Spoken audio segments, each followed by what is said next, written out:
Here I have ASUS ROG Phone 6D, and today I'm going to show you how to enter recovery mode on this device.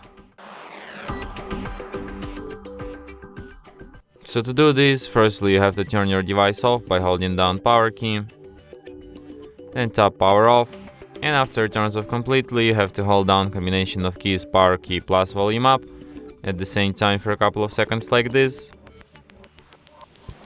After the screen turns on, you can release power key and keep holding only volume up.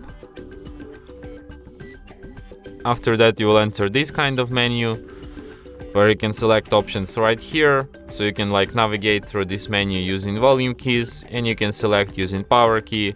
So what we should do is to select an option recovery mode with power key, and then we will end up in recovery mode. In recovery mode, just in the previous mode, you use volume keys to navigate and power key to select, and you have such options as reboot system now, reboot to bootloader, enter fastboot, wipe data factory reset, and power off. So if you want to quit this mode, just select the first option, reboot system now, and your device will be restarted just as usual. And that's it. Thanks for watching. If you find this tutorial useful, don't forget to hit that like button and subscribe to our channel.